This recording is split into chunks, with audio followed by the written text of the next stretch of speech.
In a world where most people watch movies and then forget about them, these brave heroes join forces to watch them again and then talk about them. Join them in their epic journey as they go back in time, a decade and beyond, to revisit and break down films from a vast array of genres.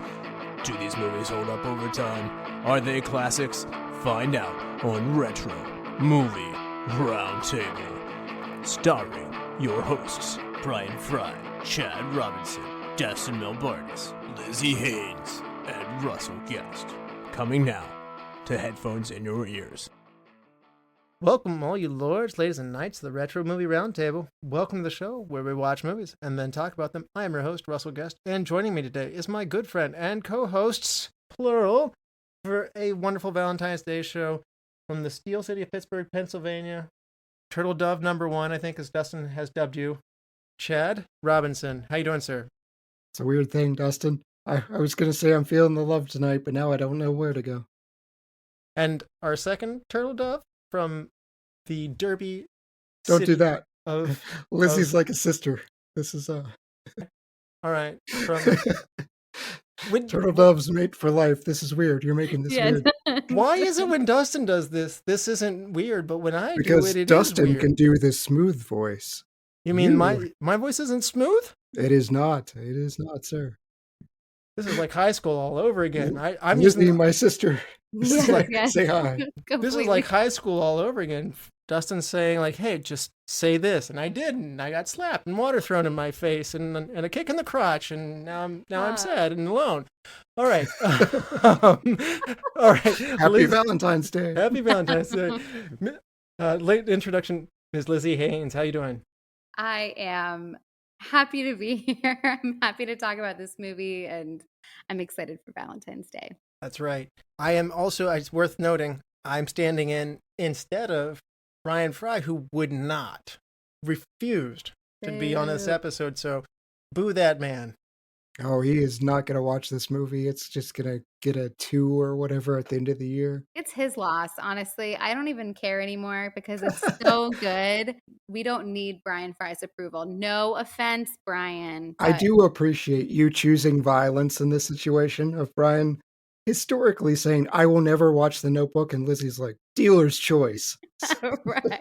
It's just, honestly, I have no regrets. After revisiting this movie, I'm like, this is 100% was worth it. And honestly, you're only hurting yourself by not watching it. It actually has been shortlisted a time or two, and it was quickly snuffed out by Brian. So to your point, he did Boondock Saints to you with his dealer's choice. So I feel like he owes you still, and I still think he owes you. So coward. For that.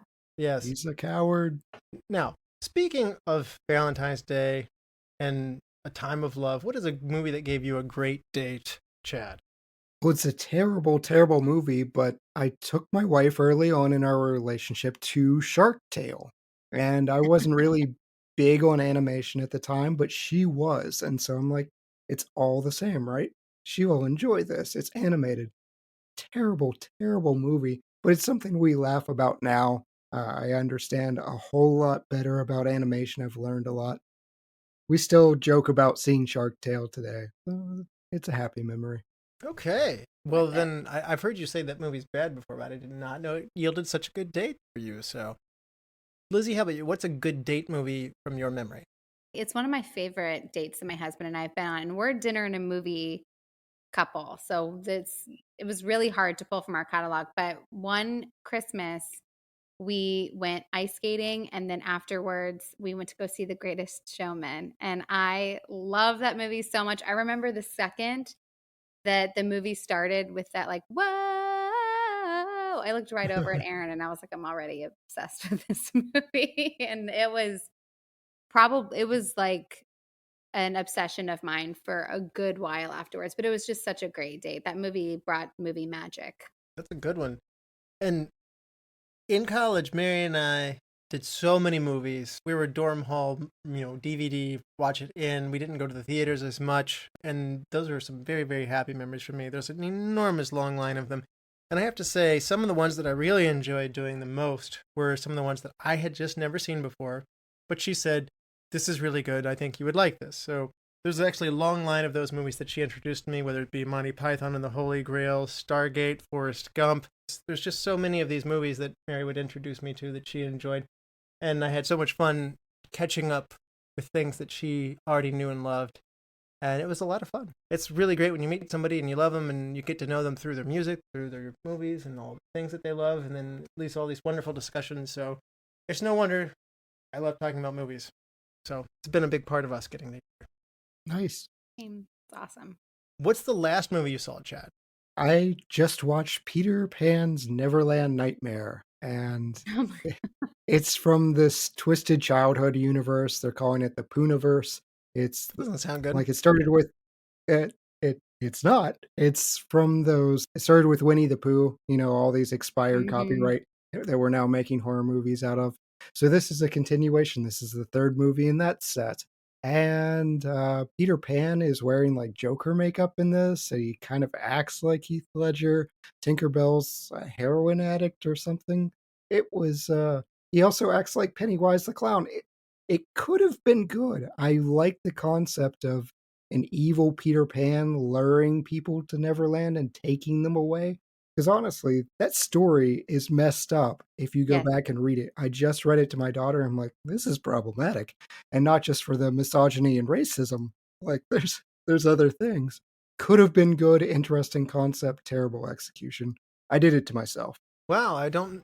That was a hard not sell for me, Chad. I really don't want to see that movie now. But I don't think it ever would have made your list. If I had said Peter Pan horror movie, you're like, nope, I know that's bad.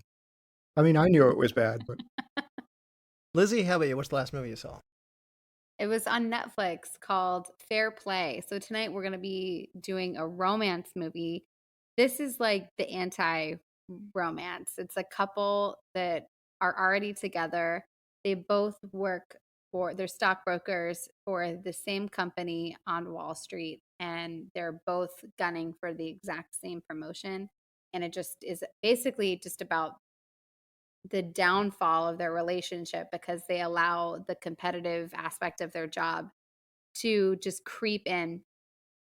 But it stars the lead from Bridgerton, who I love, and it was intense. Aaron and I watched it together. We sat in bed together, and it was one of those movies that we just like we're laying there, neither one of us like we're not cuddling, like there's space between us, and our kind of mouths are just like agape, and we're like, this movie's really intense. This was like after I don't know if I would recommend it. I mean, the acting was fantastic, but it's typically not the genre that I would pick of just watching like people who basically hate each other. It just consistently fight. So it wasn't great, but hey, we did it. It was that was our night. It reminds me of a joke where they say how to, what is a country song in reverse, and people will say the cowboy gets his boots, his girlfriend, and his truck back, and everything like that. You've just You get described your dog watching back, yeah. Working Girl in reverse. So It's the movie The Breakup. I mean, Sarah Yes. still Yes. complains about that movie today. She's like, The I thought it was going to be heart- sweet. I said, it's in the title. Yes. Well, it is, but I yeah, I thought it was going to be funnier than in her Yeah. defense though, I really thought that was gonna that the movie was gonna be about their breakup, but there'd be some kind of reconciliation at the end, and it just ended up being more depressing than anything else. Yeah, they bamboozled everyone. I feel like everyone went in thinking, Vince Vaughn? Yeah, is this gonna didn't be seem like it sweet." was a Vince Vaughn movie. No, he was going through something at that time. Yeah, they did us dirty with that one. The last movie I saw was, I can't really recommend it, is Scooby-Doo from 2002. And love that Oh, movie so sir, much. I love that. Yeah. Matthew I Lillard? love that movie. Oh my People goodness. sleep on that movie. Matthew Yes. Lillard was very good, but Scooby-Doo has a very established way to end an episode or end the movie, and they just should have done it. This movie totally destroys itself by Oh no. good cast for the most part, but in the back 15 minutes, the whole thing turns into an absolute mess. Mary looked over to me and she was just like whispering, like, "What is going on?" And I was like, "I don't know. It's very bad, and I'm uncomfortable with how this movie's going." All of a sudden, Oh, that was the first time for both of you? I Yeah. saw that in Oh, theaters. Yeah, Grant same, wanted to see same. it, and we, I didn't want to take from his enjoyment of it at all because he was enjoying it, but the movie really fumbled the ball in the end zone. I mean, it was a bad finish. Oh, wait till the second one. This, I would probably will yeah, watch the second one. I mean, it'll probably happen. Es no bueno. No yeah. bueno. The thing with that movie was I think the reason why it didn't get its flowers is because it couldn't really decide if it wanted to be a movie that was family friendly or if it wanted to be more of a teen focused movie with more adult themes. Mhm. And they couldn't really get it together. Like personally, I liked it because I could appreciate kind of towing the line in both ways. But typically people want you to pick a side. So I think because of that, it didn't really do very well. I think Freddie Prinze Jr. and Matthew Lillard have all said, hey, this had a lot edgier stuff that wound up on the cutting room floor. And it I just believe it. became I'm okay with whatever it cutting the was. edgy stuff off. I actually think Scooby Doo is pretty enjoyable, and you just steer into it, and you just, you just go with it. I mean, Shaggy and Scooby eat a lot. I mean, the bad guy's going to be somebody in a mask at the end, and it's going to be old Old Man man, Jenkins. old man, old man Crowell or something like that. So I mean, good. and I they would love have gotten it. away with it if it weren't for meddling kids. I mean, let's not overthink this. Wheels are round. We still use them in the same way. It's a formula. It still works. And when you get a cast that talented, they were good, by the way. Mhm. Yeah. You just don't overthink it. Don't overthink it. So, all right. Well, what are we going to cover today, Lizzie? So this is my dealer's choice, and I am so proud of it. At first, I was just doing it just to kind of like be a booger, like just to kind of be a stinker towards Fry. But now I will die on this hill, and it is we're going to cover The Notebook. All right. Notebook stars Ryan Gosling, Rachel McAdams, James Garner, Gena Rowlands, James Marsden, Kevin Connolly, and Sam Shepard. Released in 2004, budgeted for $29 million, grosses $118.3 million domestically alone. Big return on this one. Places at number 32 on the box office, just behind Scooby-Doo 2, The Monsters Unleashed, Hey, and just ahead of Alien vs. Predator. So the number one movie from 2004 was Shrek 2. So also, that's a good movie. Yep. IMDb gives The Notebook a 7.8. Critics of Rotten Tomatoes, Unkind, said 54%. The audience score is 85%, a good bit higher. It is a Teen Choice Awards nominee 2 times over for Choice Movie of the Summer and Choice Movie Breakout Actress Rachel McAdams. And if it seems like the teens of 2004 didn't give their dues that you expected, well, it came back again in 2005 because it had 8 nominees in the next year for the Teen Choice Awards. It won 8 of them. So then it won Best Drama, Best Movie, Best Drama for Ryan Gosling, Best Drama for Actress Rachel McAdams, Best Choice Movie Performance by a male Ryan Gosling, Choice Movie Chemistry Rachel McAdams and Ryan Gosling, Choice Movie Lip Lock, Choice Movie Love Scene. I don't understand the Teen Choice Awards, why they weren't taken by it in 2004, but they sure were taken by it in 2005. I don't think I've seen anything quite like this where it gets awards in 2 years and a much bigger return the next year. Other movies that it was nominated for: the Golden Satellite Award, Best Supporting Actress to Gena Rowlands, MTV Movie Awards winner for Best Kiss between Rachel McAdams and Ryan Gosling for The Rain Kiss, MTV Movie Award nominee for Best Female Performance for Rachel McAdams, and Screen Actors Guild Award nominee for Outstanding Performance by a Male Actor for James Garner, for Supporting Actor, I should say. Now, Lizzie, I've never seen this movie. I get the drift that this is your dealer's choice and you've seen this one before. Why don't you walk us through what's your background with it? When did you first come to it? How has this been growing on you over the years? What was it like coming back to it and studying it deeper today? yes. So I saw this movie when it first came out. So I was in high school.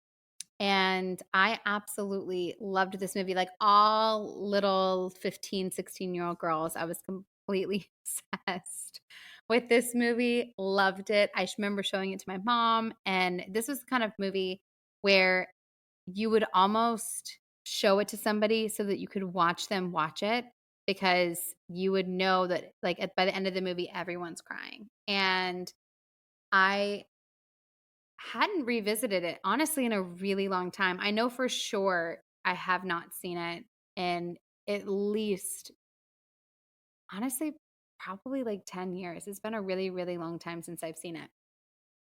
And so rewatching it for this podcast was so much fun. I got to watch it through a totally different lens of being a wife, someone that has, had my own experience of like dating, falling in love, getting married, and then having children. It's really interesting to see it through a different lens for sure. But I will say, even though I won't spoil it now, but even though I knew everything that was going to happen, that did not stop me from ugly crying in my bed last night. Like, ugly, uncontrollable crying. It was intense. So I say because of that, it 100% holds up, and it always will. People give it a hard reputation for being like the cheesiest movie ever. And I I don't even care. It's fabulous. I love it.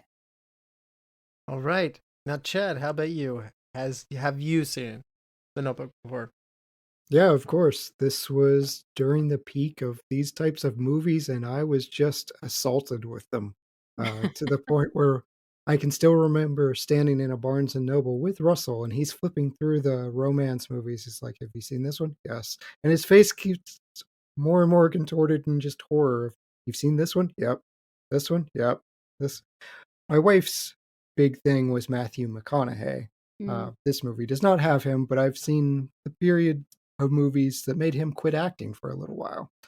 Fool's Gold being the worst of them. This is the best of the Nicholas Sparks disease movies, we'll call those. I did not care for A Walk to Remember. I was happy to revisit this one. It's probably been close to 20 years, 18, 20 years for me. It stuck with me because I could remember almost beat for beat where this went. Now, some of it is because it's a little bit formulaic, but I remembered the high points. I, of course, remember the scene in the rain. I had forgotten that there was a thunderstorm and they're rowing in the middle of the lake. That's, you know, there were weather forecasts in whatever time period we're depicting here. Like, don't do that. But for the most part, I feel like it holds up. There are a couple things that I don't particularly like in movies. This is always a challenge for me. I never care for cheating in movies. Don't like that. And Agreed. I definitely do not care for domestic violence in movies being depicted as passion. That's a huge mistake. Keep your hands off each other, people. But for the most part, yeah.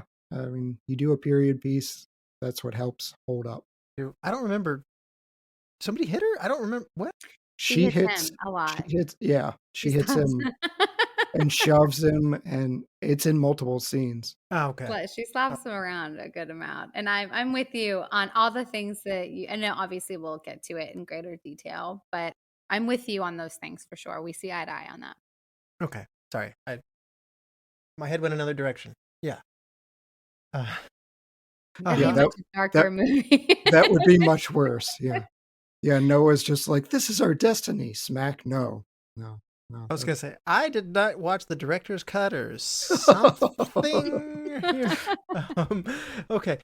This is my first time watching The Notebook. I was curious about it. It's just one of those things. Mary does not go for romance movies. She does not reach for rom-coms or serious, I don't know what you call this, drama romances or any of that kind. So it's not the sort of thing that culturally it's in the zeitgeist. You know, it's there. I know it was referred to in like the Lazy Sunday song, by Andy Samberg and their crew. I mean, I think he said, I love these cupcakes like McAdams loves Gosling. And like, you kind of just pick up on pieces of it. There's a kiss in the rain. There's things that are coming. So maybe this movie was a little bit spoiled for me. There's a love triangle. I kind of knew where it was going to resolve on that front. However, you would have known regardless. Like, it's not that type of movie to surprise you. Yeah. I will say this, though. I didn't know it was going to be a narrated story, and I didn't know we were going to have like a flashback kind of storytelling. I really liked that. And I surprisingly like these old people who are narrating the story a lot.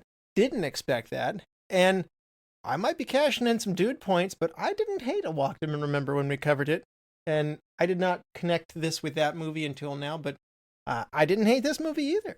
So I enjoyed this movie. I would watch it again. This might not be something I seek out for myself all the time, but you could do a lot worse than this. And that's one of the things that I'll tell Brian and anybody else who's avoiding this.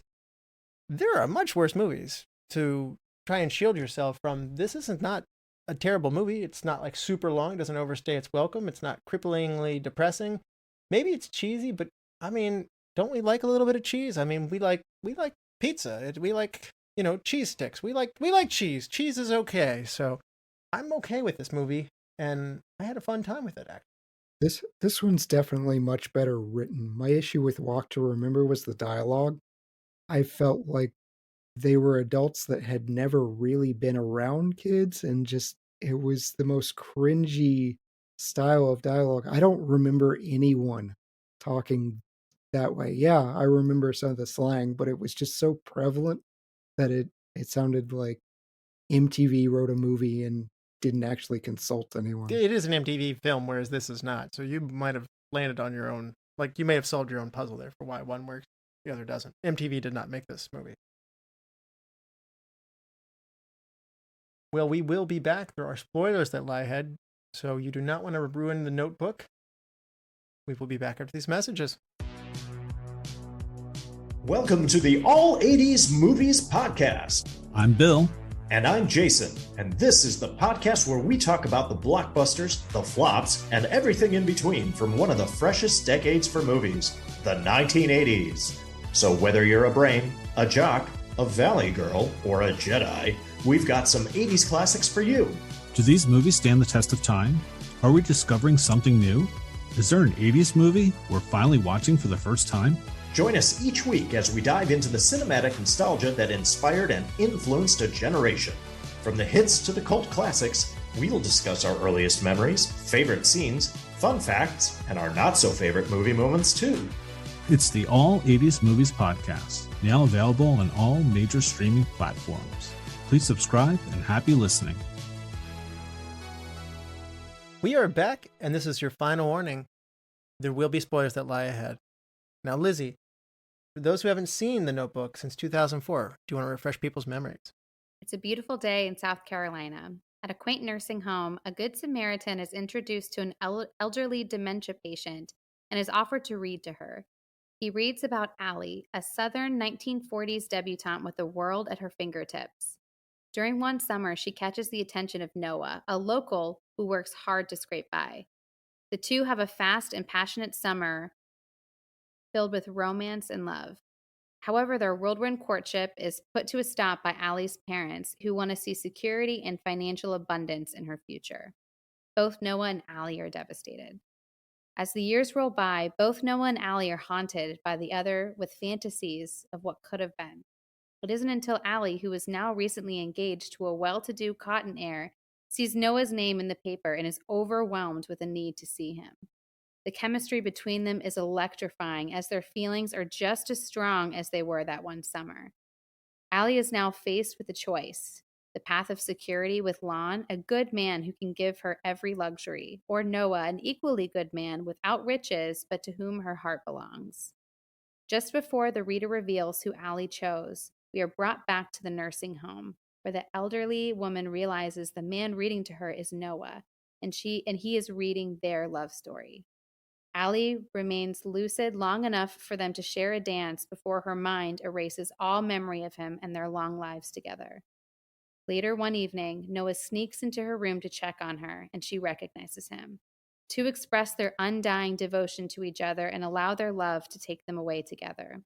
The next morning, they are found, both passed, holding one another in a loving embrace. What a sweet end.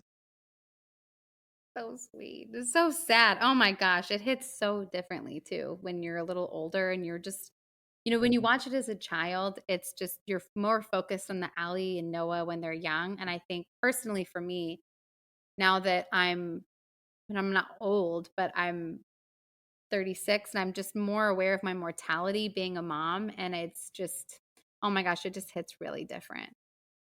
Yeah, I couldn't agree more. I related far more to I assume they're in their 80s or whatever. I Yeah. related more to the 80-year-olds because that's where I am in my phase of life of just dedication to my wife and dedication to our love than, the wild passions of youth and just the recklessness of that. Related to both because we're kind of like our Well said. age is like right, completely in between. So I saw both sides on that one, Yeah. but That's because you haven't hit 40 yet.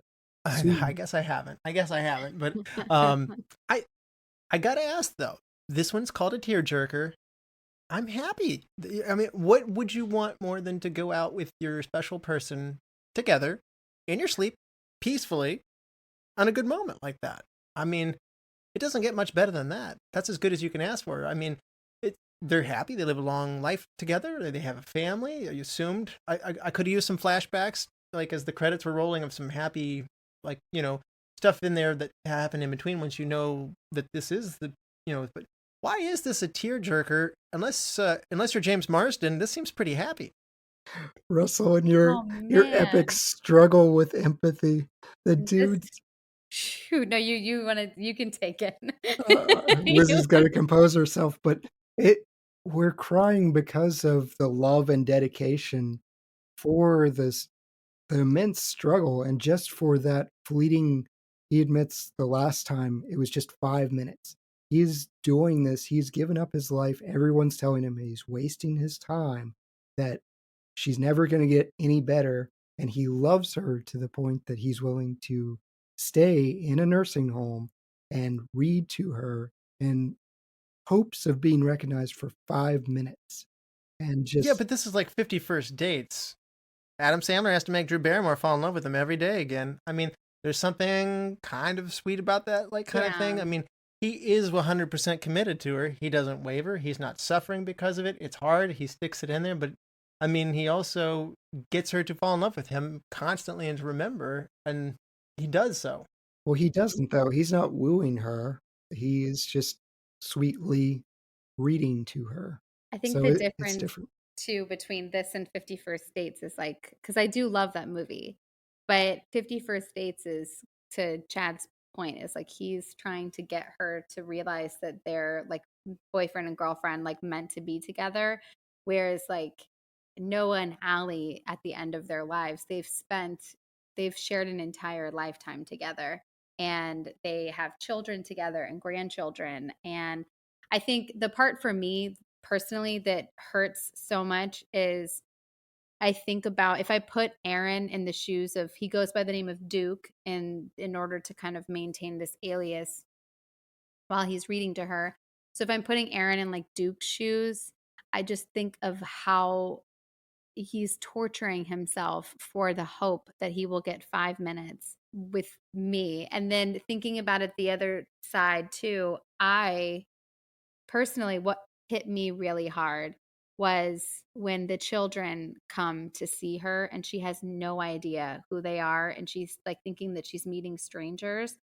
Personally, for me, that hit me hard, thinking like, oh my gosh, could I imagine being older, and what if I can't remember my own children? Like that really hit me very hard, of like, what if when it's such a blessing to grow old together. And to your point, Russell, like I see what you're trying to say is like what a divine blessing it would be to live to your late 80s and have grandchildren and die in the arms of your, like, of the love of your life. Like that would be an immense blessing. But I think that also when you're think about like our bodies and how they just break down and deteriorate, and I just think to be able to forget all of that would just be so hard. So my heart breaks for both Noah and Allie, and it's hard to watch because you really do put yourself in their position, and it's gut wrenching. I guess my own grandparents, my grandfather had Alzheimer's. My grandmother was younger than him. And, obviously it's a big tax on the whole family to go through that, but I guess we did that. I saw all the pain of, my my aunt coming up from North Carolina and him not recognizing her, his own daughter, and how much that hurt her. And she said, the anger that she had that, why can he remember you to my dad, but he can't remember me? It's like, well, I mean, he's there every day versus somebody who you hasn't seen in months, and don't take it personally. But this is the hardship of, it's not fun. Alzheimer's is awful. And this movie romanticizes it to some degree, but because of how they package it, I feel like they have this incredible love story. And again, it continues to continually be new. I don't know. I got all the positive vibes out of it. The reality of the situation is a lot tougher, but this movie doesn't dwell on him sitting in the, in the retirement home being like, I'm very sad. This is so mad. And I'm angry at you, God, and stuff like that. No, So I because agree. it's directed in the way that it is, I get the warm fuzzies out of it. I don't know. I get the warm fuzzies. Is there a movie that makes you cry? I'm curious about this. You don't seem like the type. Scooby-Doo at the end really didn't feel good. Back to the beginning of the show. Sorry. Go ahead. Oh, it's one of those tear jerkers though, where I see what you're saying though, of like the tears are mixed. You're not.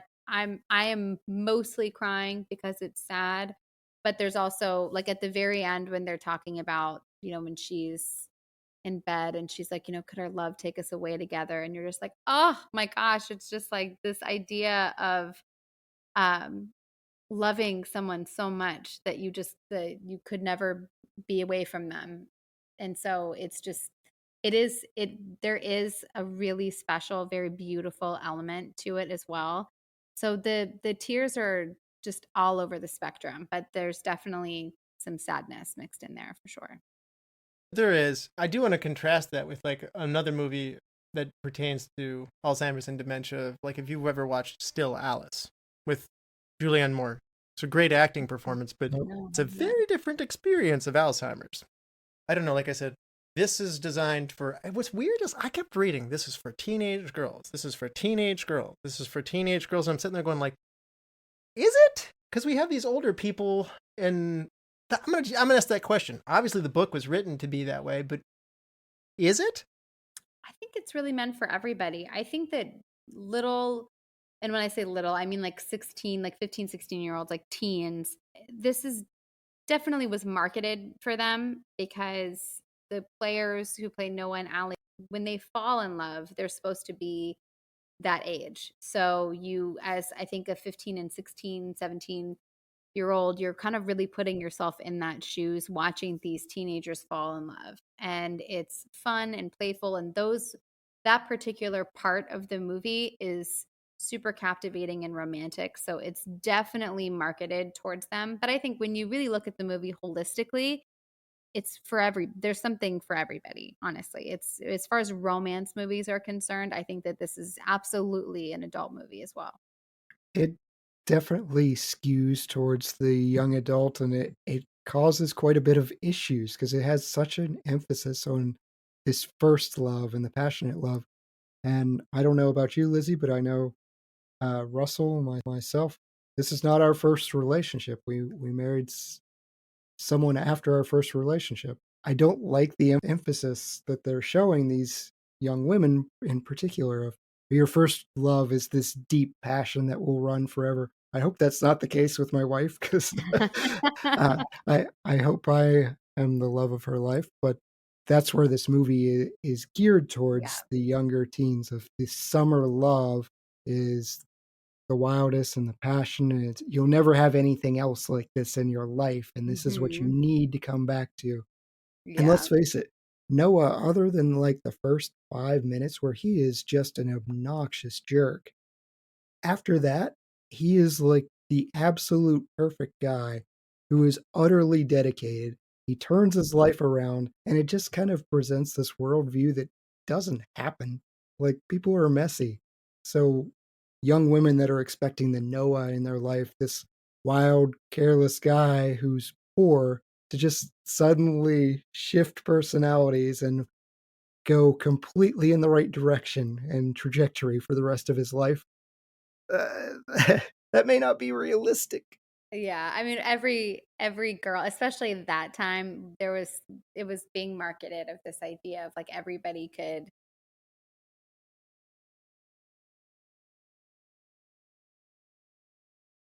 Hmm.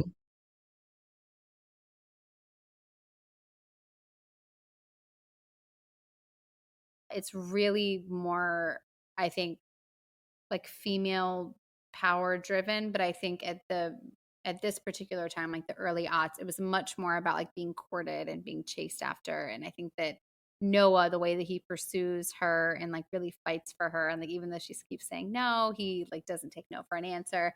I think that was very much with the times. I love this movie. Aaron is actually, he is my first and only love. So this Oh, was yay. fun for me to watch it, but Mary is actually my first girlfriend. I mean, I had interest in other people, but their feelings were not always so mutual for me, Chad. So Mary's my first girlfriend as well. I meant like Mary Oh had no, had a that's true. relationship Yeah, okay, prior that's to fair. you. And so both of our relationships, like we're not high school sweethearts from the get-go, and like that it's the only one Okay. we've known. To have this movie put yeah, such emphasis on like the first person that, let's face it, when you're a teenager, most of the time you're not making great life decisions on who you are super choosing fair. unless you're Lizzie. Brian and Jessica Um, pulled it off, so they did, but a lot of times teenage attraction is just that. This person is pretty. This person is handsome. Look, we should be together because of that. And you're not thinking, Yes. how are we compatible in other areas? Are we compatible with faith, politics, other things that can pull? What are our hopes and dreams? Like, you don't think about any of that. And to put such emphasis on just physical attraction, because I talked to my wife about this. They don't do Allie much justice. There's no reason in this movie, other than she's pretty, that we have for him really being attracted to her. Yeah, they briefly show her volunteering during the war effort. As far as Noah knows, she didn't do that. Like, I don't know that he ever knows that. She's never particularly nice to him. She's kind of antagonistic. I'm like, give me something huh. of, yeah, she's going to college, but give me something to latch onto as to why he is attracted to her other than physical. I think you've nailed something that's really important about this movie. This movie sets itself apart from other movies of this genre, which I have not seen hardly any of. And you guys can compare this. To me, what separates this movie from others of its genre are the cast. Ryan Gosling and McAdams are extremely good. And so Yes. McAdams is showing a lot of stuff, the complexity, the emotions of saying, I'm into you, I'm playing hard to get, this doesn't work, I know it doesn't work, I still kind of want you. All of these complexities and the emotions are reading across through what she's doing non-verbally, and I would challenge that. I would say that there's a lot there that is, it's the Romeo and Juliet, star-crossed lovers, different sides of the track, different walks of life, all That the stuff ended pushing well. you apart, but still wanting to be together. And that desire, that want, does show up in her and with Noah. I don't know. I think this movie with lesser actors is going to fail quite bad, probably. Again, like you said, Chad, this is there's other movies of this type. This one probably stands out from those, largely based on the backs of these two actors. Yeah, I'm actually going to challenge the alley piece. Like I do appreciate what you're saying, but I actually think that she brings a good amount to the table. She, well, she talks about how she's well educated. She has to take like French tutor, math tutor, piano lessons. So it's like she's well educated, she's well spoken. But then she also, what I loved is that she was so good to Noah's dad. I always really loved that. Like she brought that one painting Yeah. over, and then she listened while they read Walt Whitman together and had pancakes together. And I don't know, I think that and then she would go to their little family events together. I think what Allie brought to the table when that one, so they have the night, which I'm sure we'll talk about at some point, but they have the night where they go to the abandoned house that later becomes Noah's gorgeous house. And they have that night together. And then it turns out that Allie's family's looking for her all over the place. The cops come, it's a whole thing. and she is defending Noah and their parents. She's like, you don't even know the first thing about love. You don't laugh, you don't play. And I think that that's really what Allie brought to the table more than anything else, is that she always was laughing.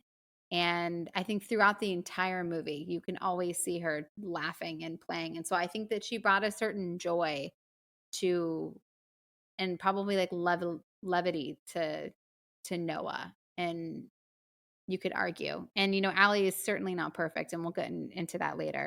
I mean, the man was already willing to hang off Ferris wheels, so he had some Right. joy, which safety standards were wild back in the day. And that's true. I did forget about the painting she brought to her dad. I was like, Mm. she did play piano like once and then once as an older lady. I just kind of wanted her to, they didn't emphasize, because Noah is well spoken despite his background. Mm-hmm. You don't really get that juxtaposition of, yeah, she's going to college, she's really smart. They don't emphasize any Yeah, that's of fair. that.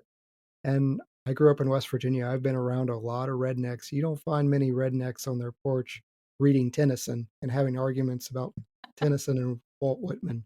But that is fun. I mean, you covered But Good I Will Hunting. It's appreciate not the redneck thing, but you can have people a diamond in the rough. It does exist. I do appreciate that perspective, though. It's like when I was talking with Sarah, she's like, "No, they're meant for each other." Yeah. What is he attracted to other than just she's pretty? And she couldn't give me anything. I think she seems fun to be around. I get it. I get why both of those guys would like her. She just, I did not care for her. Well then, okay. Like it was one of those things where she's pretty, but she's a bit too tempestuous for me. She flips from the I hate you, no, come back, I love you. And she literally does that in the same breath, and it happens quite a bit. That's not a one-off that she does. I mean, it's very much just a part of her general personality. She's a spark plug. I mean, some people We haven't talked about this love triangle. This is different. Normally, most movies make a terrible guy. He's cheating on some girl, and he's really slimy. And the other man in the movie is always terrible. And you're sitting there wondering, how is this woman about to fall into his arms? That doesn't happen in this movie. James Marsden's character is a reasonable dude. And if actually for me, and I'm sorry, I keep sitting there saying this movie gives me the warm fuzzies. The part that made me feel the worst was we don't know that James Marsden has a happy ending out of this. He's a legitimately good dude. He just doesn't get the girl at the end, and he's got it all. He seems to be a pretty upstanding dude at the end. So I got to give this movie credit. If they ever wanted to force a decision to say you have two choices, they're good choices. They're both good choices. That's unique as far as the movie world goes like this. Yeah, Lon's a good guy. And again, when you watch it as a young girl, you are so fixated. It's almost like the Twilight syndrome, where like I personally fell for that when I was in college, as freshman in college. It's like you're so deeply obsessed with this idea that Edward and Bella are soulmates that you can't even focus on the idea that like anything else could be good for her. And I think that when you're young, you think like that, right? Like you just have this mentality of like Noah and Allie are meant to be together. So I wasn't even, Lon was honestly just a distraction. Like I was not even focused on Lon when I watched this as a kid. Like you couldn't have told me anything about him or his character. I just thought like he was just a plot point. And watching it as an adult, it's fully different. Like I so appreciate what he was able to bring to the story because he's a good man. He literally represents everything that her parents wanted for her, but also combined with everything that she also wanted in a man, because what she talked about, what she wanted out of love, she wanted to be able to laugh and play and have fun, and he brings that to her. Like he provides her with silliness and lightheartedness and fun. They banter back and forth together, and he is completely devoted to her. He loves her, and even when he finds out that she has gone to her hometown to have a rendezvous affair with her past love, he is so graceful towards her. And he's genuinely a really, really good man. And so it is sad to see what happened to Lon. But honestly, Lon just didn't stand a chance. I think that from the start, she should have never accepted his proposal. I feel And- like the movie didn't make him disposable, though. I mean, like when you say he never had a chance, I mean, he's a very legitimate option. Martha Shaw's character, played by Jamie Brown, we know she's not going to be, Right.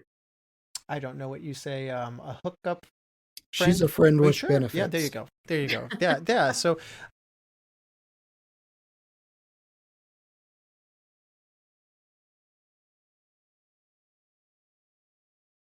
She does say she loves him and fell in love with him.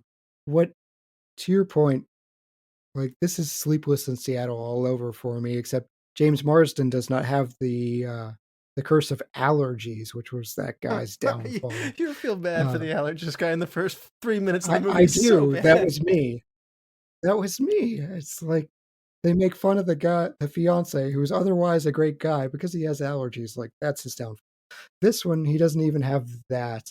It's tough, and I don't like the cheating on him angle. I wish there were a cleaner breakup of choice. That's never a great thing, and it dirties the relationship. But what feels uglier is the mother coming in, and she drives up to that construction yard and is just like, "Hey, look at that guy over there. He may not look like much, but I watch him. I watch him. He was my Noah." And that's just so messed up to do to your daughter, to do to your husband. I think that's realistic, man. I think that seems very likely, especially of the time. I hope not. I hope that's not realistic. Because your future as a woman in this period, for better or for worse, whether it's right or wrong, is not solely dependent on who you marry. However, it will greatly impact it. And despite her going to college, there is a very complicated decision. This isn't just simply who I enjoy spending time with more. And I think the mother's place is at least not coming from such control later. It is coming from some concern, and they ease that. She comes off really harsh. I don't know why she wasn't more transparent in the beginning. Because I mean, I'm hiding your letters from you Yeah. kind of thing is the wrong way to go about doing that. But And yet carries them around in the trunk of her car. I know that goes to say, how were they not burned? I mean, like that's very incriminating. Right. It's hard because really what I do really understand the mother's position. It's like you want your children to be set up for success. But what I would argue with the mom is like, but what is success? Like, what's your actual barometer for success? Because, if you look at your life, you're married to like some millionaire tycoon with a big old mustache, and you're having gorgeous brunches out in your estate, and you have maids and people that do everything for you, and you have everything at your fingertips, but you're spending your free time staring at someone working in a factory, but you're staring at him longingly thinking of what could have been. Like, and you actually, when you lay your head down at night, I'd argue that that mother is completely void of actual joy. So like, is her life successful? If that's how you measure success, then sure. But I would make the argument that like actual success is finding joy, like finding a way to spend your life with somebody that actually brings your life joy. And yes, money makes things easier. It's great to have. We all like it. I'm not going to sit here and pretend like money isn't important, but I think when you put money above connection and relationships, then I don't know, it's kind of like what Jesus said in the book of Matthew. It's like, you show me your treasure and there your heart will be also. You have to Yeah. really, I think Noah was a good challenge for Allie to think about like what she really wants her life to be filled with. And I think she made the right decision ultimately by choosing the man that her heart really belongs to, and understanding that it might not be easy. You might not have every luxury, but you'll have partnership and connection and love. Lon could have given her that,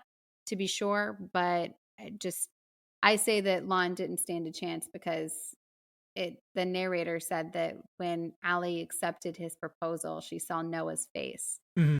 so to me, that said that from the start of them getting engaged, that her heart was always going to be torn in two places. Maybe it's just time period too. Gosling's persistence, I think, might be frowned upon now, and maybe it's just that this movie's 20 years down the line. He's very persistent, and I think I joked about it at the beginning. I said, why does it sound good when Dustin says the same thing, and it sounds terrible when I say it? Because you just paired two married people to turtle He's done it doves, before in the which is so weird. same crew. I just was repeating. He does it to two males, so it's an obvious joke. No, you were all three turtle doves, I thought. If there are not three turtle There's doves, never it been doesn't three work. turtle doves. Anyway, It's always when Ryan Gosling says these things, he's a heartthrob. These things don't seem repulsive, but whereas if somebody less attractive does so, then it's harassment. Oh yeah, you're calling HR on the ugly dude. So, I mean, again, movies don't analyze these things so much. We don't ask for total realism in these movies. that's funny. Well, there's definitely more misogyny and less agency for a woman in the 40s, so that probably was what happened. I mean, we didn't really have the no means no campaign, whereas today, unfortunately, it still happens to women, but I think it's a lot more prevalent if a woman says, no, back off, this isn't hard to get, it's no. Mhm. The end of story. But I hope for my daughter that's not the case. Of there's a Noah in her life that's just badgering her after she said no, go away. I will teach her, hey, don't play games with someone. If you mean yes, say yes. If you mean no, say no. But Yeah. and if there's any problem with it, call dad. And dad will deal with that. Yeah. But I think that's part of the time period. To your point, as far as the mother, it is female agency to marry higher up. It depends on what they prioritize. But for me and the mom, okay, you made your choice and you decided I'm going to prioritize one or the other. And she says she loves the dad, but she's not respecting him. And you No. respect that marriage by staying out of that factory yard watching this other guy. Like that's where the issue is, of where she's still daydreaming about that other life. And I put myself kind of in Noah's shoes when I was engaged to Sarah. A lot of people, there are still quotes, you'll never be good enough for her, you're never going to make enough money, you're going to ruin her life. I had all of these things said about my future. What? And it didn't matter because our success was, I knew I would do whatever it took. We're never going to have a mansion, but Noah, he has, what is it, like 4 or 5 kids? They have a family and they have a Wow. life. It doesn't matter what that looks like. If you're truly dedicated to the individual, I didn't have the world's greatest plan. I have a master's in history and write code. But I just told my wife, I was like, I will do whatever it takes. I will sweep peanuts off of a floor, and I'm allergic to peanuts if it means paying the bills and providing for you. So, pick a lane, but don't look back. I totally agree. I think, Aaron and I live comfortably. We're not having millionaire brunches and, we don't have full-time help and people that come clean our house and the kinds of things that they have. So we're nowhere even in the same ballpark. But, we don't really want for that much. And for that, I feel, really grateful and blessed. But I don't really think about that when I think about the successes that we've had. I really think about the successes that we have as a family, that like we have a really strong marriage. Somebody was asking me the other day about how it's been running business together. And then what I had said is like, I love that we just don't get sick of each other. And I think that like that is, I'm really proud of having a marriage where we really are partners that genuinely want to be around each other. And we have 3 children and we just love our family. To me, I think those are the things to be proud of. And I Mhm. think looking at those little, like the montage pictures that of Allie and Noah's life, like those are the representation of all the successes in their life. And I think that perhaps that's why I get so sad at the end of it, Russell, is because like it shows like all this like montage of their life together. And it's like, she doesn't remember any of it. And it's just so incredibly sad to think that like one day you might forget it all. I like to think that you're going to get that back when you go to heaven, and this is just where you are for right now. Again, having lived through the it's not all terrible. You're still with somebody you love, and the person is still there. There's a beautiful dedication in it, in sickness and in health. There's something beautiful about it Yeah. as well. So, to me, he's not going around grumbling about it. There's something beautiful about it. I don't know. Like I said, Chad said, "What makes you cry in a movie?" I don't know. Maybe Toy Story 3 got me a little bit. Yeah, they're going into a I mean, furnace. But Yeah. but again, this gives me the warm and fuzzies. I mentioned like I really like this cast here. It wasn't always perfect chemistry for those two. According to director Nick Cassavetes, Ryan Gosling and McAdams did not get along initially. Gosling might have even campaigned to say maybe McAdams isn't the right person. Maybe it should be somebody else, which is shocking because they're both so good in the role. Yeah. And they they started wound up dating. Yeah. Yeah. They're like a real life couple. And he used to say things like that their actual romance was so much more romantic. I remember because, oh my gosh, you could just imagine it's like a 16-year-old girl just like being so captivated of like they're in love in real life. It was wild. It was a crazy time to be a teen. I remember that. I think because Ryan Gosling, if memory serves, Russell, correct me if I'm wrong, but he had like huge. I don't think he was an official producer, but I do think that he had a really big role in kind of the fabric of what made the movie. And so it was really, he was always Noah. And then there was this journey to find Allie. And I think that it was a little rocky for them, but it ended up yielding so well because they do have this very fire and ice passion for each other. So it's not always, to Chad's point earlier, it's not always healthy, but it really makes for a really good on-screen chemistry together. There were other actresses rumored to be in the consideration for Allie. Ashley Judd and Reese Witherspoon, Jessica Biel were there. The Britney Spears one's the one that I find perhaps the most, like, I really don't want to see this version. However, this one was considered the most legitimate. Britney Spears auditioned for the role. Footage was even put on eBay in 2021 for $1 million. Somebody likes Britney that much. They wanted to see her Notebook audition, so they paid $1 million for it. This would have been a reunion of Spears and Gosling, who were both Mouseketeers in the Mickey Mouse Club together. So, to improve the relationship, though, between Gosling and McAdams, Cassavetes had to actually have like an intervention to like bring them into the room together, clear the air, get their grievances out, patch up their differences so that they could have a better working relationship there together. So, like you said, they did end up having a real relationship together. Maybe it helped that they were both Canadians playing Southerners. They came together undoubtedly because of this movie, but I find it surprising.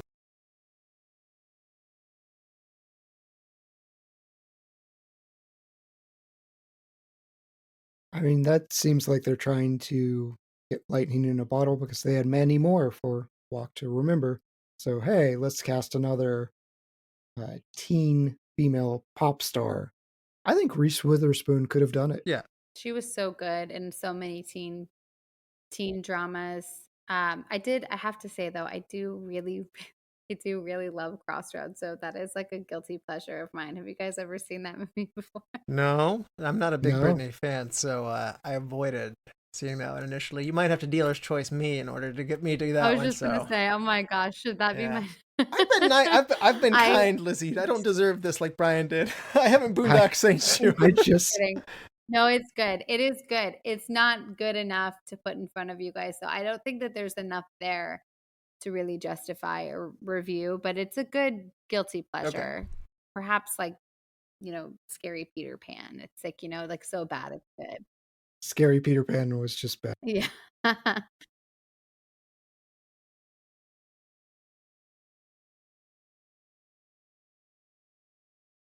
Thank Wow. you. Ouch. Stunning. Thank you. I don't think she's a good actress. She does not have, I'm so sorry to say it, she is not talented as an actress. Is she stunning? Absolutely. And does she I think I've seen her in interviews. I think she has a really nice personality. Like, I don't have anything against her as a person. I just don't think that she can emote.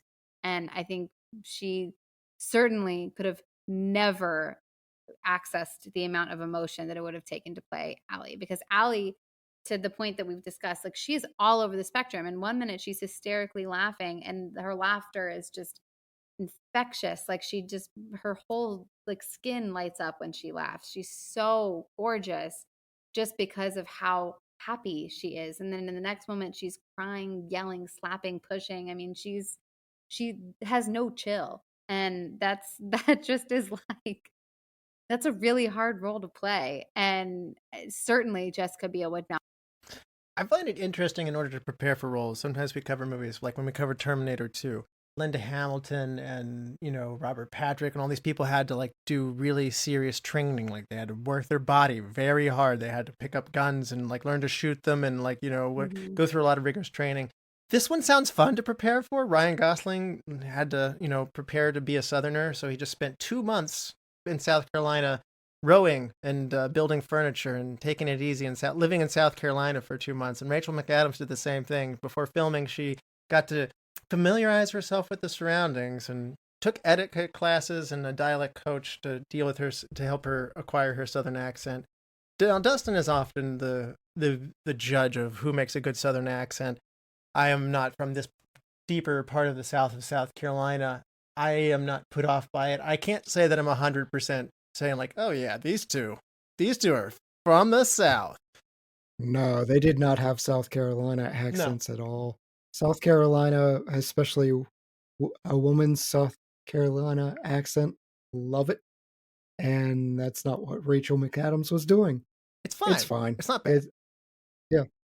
It's not taking me out of it. I don't think Dustin would get them the failing grade. If there's anything that drives Dustin up a wall, it's a bad Southern accent. I don't understand that though. It's I went and lived in South Carolina for 2 months. Great. Why? I get the building furniture for the one scene, but 2 months. That, I know it's a good vacation, right? I mean, you're enjoying shrimp and grits. You get to go preferably get out there and enjoy some good weather. I'm assuming they didn't send them out there in the middle of August. I hope they did. I hope they sent them out in the sweatiest, stickiest months. Sounds pretty good. Just honestly, this that's is the most actual authentic. South. Yeah, they should have. Yeah. James Garner, big time actor, actually gets the role of the older Noah, who they call Duke, which I got to say, there was never any indication later in the movie how he got called Duke. I needed just a little bit of why are you Duke now kind of thing. Because he's got that much personality. I mean, old men need unique names. The misdirection on that, they didn't put a lot of attempts to get in line. Ryan Gosling apparently approached James Garner, which they didn't get along that well either.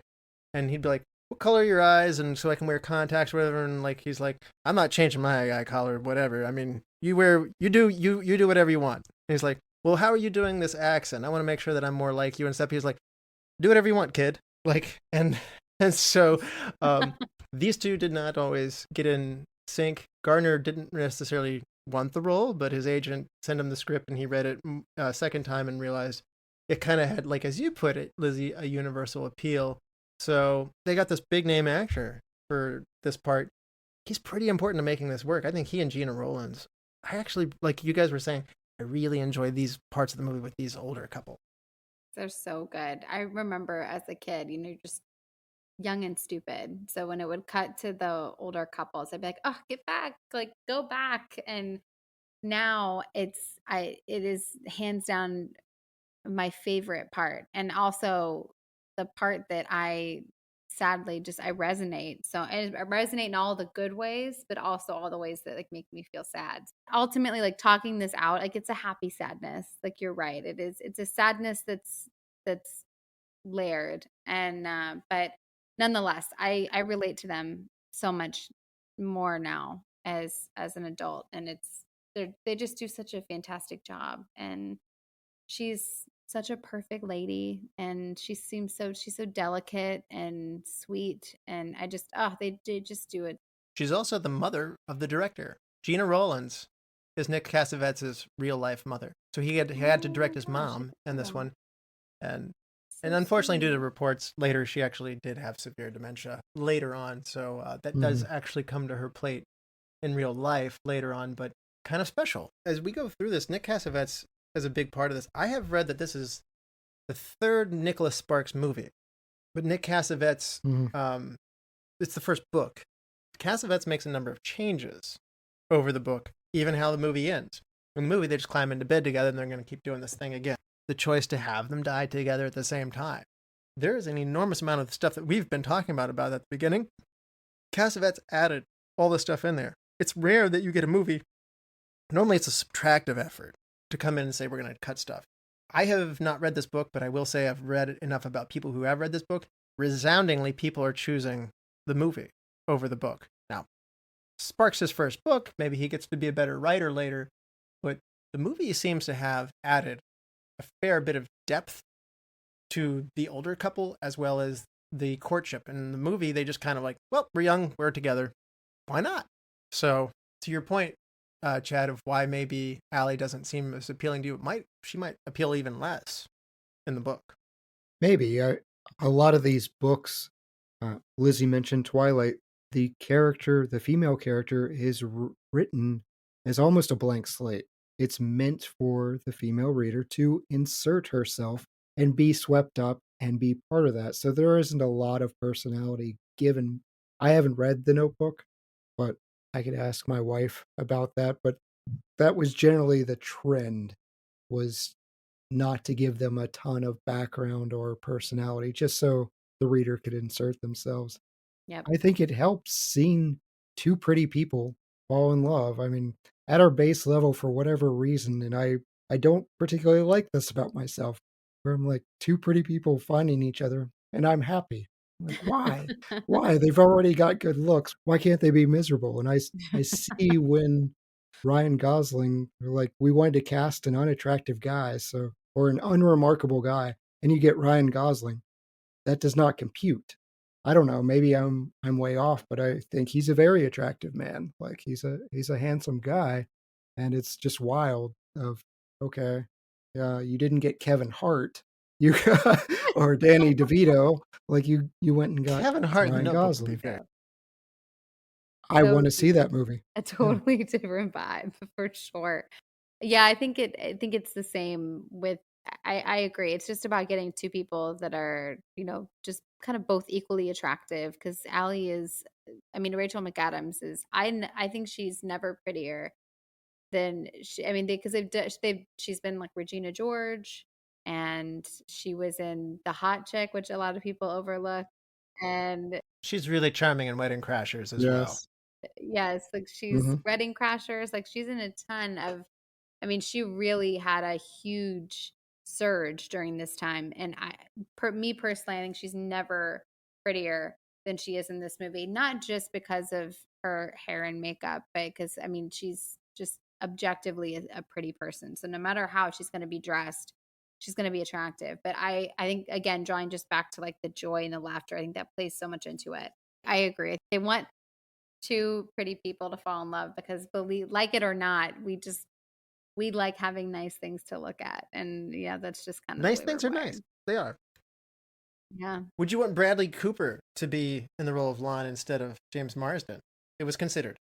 I'm sure Bradley Cooper is a perfectly nice guy, but his face just kind of says there's something jerky about him. Well, that I Wedding Crashers completely didn't agree. help with the Rachel McAdams thing. He was a jerk. He was all jerk there. Oh, So yeah. Yes, but even without that, there's just something about his face that says you're secretly a jerk. So nah.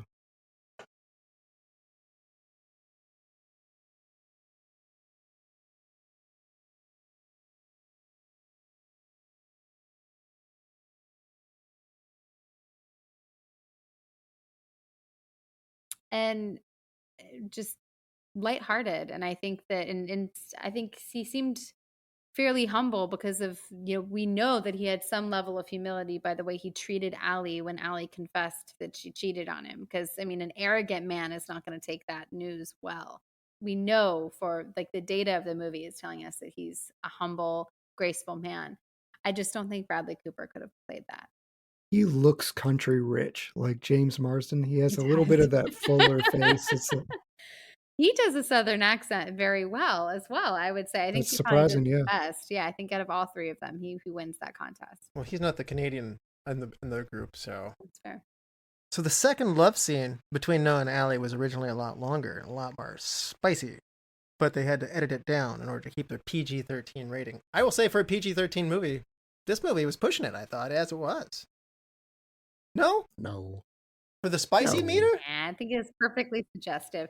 I don't think that they cross. I've seen spicier PG-13 movies, I think, but I appreciate what you're trying to say. It's like, it's definitely, I mean, they're not, it's not suggestive in the fact that like you know what's happening for sure. I mean, Walk to Remember, they just put like fake tattoos on and like blew on each other's shoulders and stuff. I mean, like, I don't know.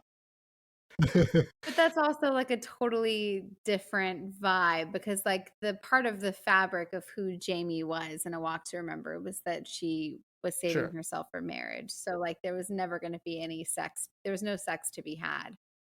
I mean, it definitely is passionate for sure, but I don't think that it was steamy enough that it would have crossed the boundary into an R rating.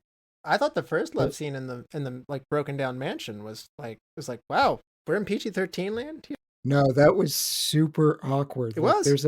there's a long rug, and they're standing at one end of the rug to the other, Yes. and slowly watching each other. And it wasn't like a sexy removal No. of clothing. It was teenage awkwardness. Oh no. I think what I love about it is that they do such a great job of both being so genuinely nervous. I think on some level, like everybody can appreciate what that feels like to a certain extent, not exactly in that particular circumstance, but I just think that like it's, they're both just so incredibly nervous and they do such a good job that me watching it, I feel nervous as I'm watching it. I'm perfectly fine with the nerves. I mean, Yeah. wedding night takes me back to that, but Yeah.